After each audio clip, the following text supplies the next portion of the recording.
Bonjour à tous, Shalom les Koulam et Shavua Tov. Aujourd'hui, je vais vous parler d'un film que j'ai vu au cinéma 2 jours après avoir vu L'Espion de Dieu, dont je vous ai parlé la dernière fois dans une autre vidéo. Et le film que j'ai vu, donc 2 jours après avoir vu celui-là, c'est le 5 septembre. Donc il y a sûrement des gens, peut-être certains d'entre vous, qui l'ont vu, puisque cette fois il y a eu quand même plus de pubs et tout ça, et plus de diffusion. Donc peut-être que certains d'entre vous l'ont vu.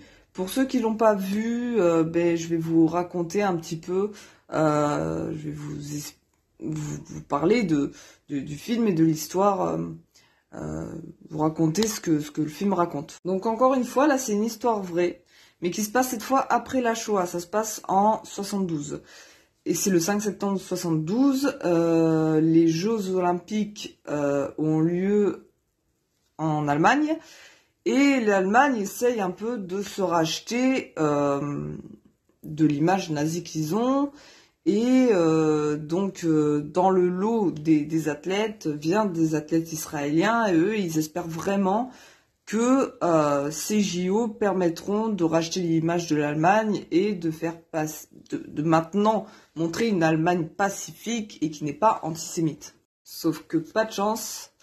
Un attentat a lieu de la part de membres du Hamas et des otages israéliens. Donc en fait, ce sont tout simplement les coachs et les athlètes israéliens qui sont enlevés par les membres du Hamas, et les terroristes demandent à ce qu'on libère des prisonniers palestiniens qui ont tué des juifs.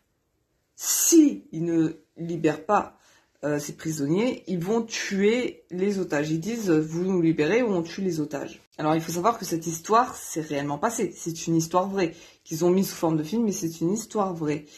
Et je sais pas vous, mais moi ça me rappelle bizarrement, mais alors vraiment, vaguement, hein, quelque chose.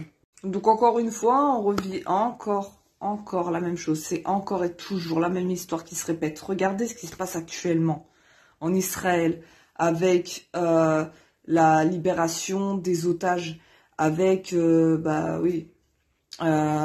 fait que le Hamas dise, pour un otage israélien libéré, un civil, vous nous rendez 30 terroristes qui ont tué des juifs qui sont en prison en Israël. Donc en fait, on retrouve toujours le même scénario. Et vraiment, quand je vois tout ça, je me rends compte en fait que vraiment l'histoire se répète constamment. Et on n'apprend jamais. Et on continue à voir le peuple juif comme un peuple qui se victimise. Et on ne voit pas que en fait, le peuple juif est réellement un peuple qui est persécuté de toute génération, de tout temps. C'est un peuple qui a toujours été persécuté. Mon ressenti pendant le film, voilà, j'étais concentrée dedans, mais j'avais pas plus d'émotion que ça en fait. Et c'est vraiment à la fin, je vous spoilerai pas la fin, mais la fin a été très très dure. Vraiment très dure. Je pourrais pas dire exactement, mais j'étais juste cassée en fait. Et pendant des minutes et des minutes qui ont suivi le film, j'étais vraiment pas bien. La fin, je l'ai trouvée vraiment affreuse. Et je suis pas la seule, je connais quelqu'un qui connaissait l'histoire réelle, qui savait comment ça se terminait, et qui en plus avait parlé avec moi avant d'y aller, que moi je l'avais déjà vu le film, et qui m'a demandé, et que moi je lui avais spoilé la fin en fait, et malgré le fait qu'elle savait comment ça allait se terminer, elle a très mal vécu la fin aussi. Alors bien évidemment, c'est un film que je vous recommande d'aller voir, tout comme L'Espion de Dieu. C'est un film que je vous recommande d'aller voir, il faut impérativement le voir pour comprendre que ce qui se passe actuellement, c'est la continuité, c'est le serpent qui se mord la queue en boucle. Et donc du coup, je vous conseille vraiment d'aller le voir pour voir vraiment la réalité des choses. Et en fait, vous verrez à quel point les histoires sont similaires, à quel point les faits dans l'histoire se répètent constamment, toujours avec les mêmes similitudes, les mêmes choses. Constamment, c'est incroyable. Donc voilà mes impressions concernant le film 5 septembre.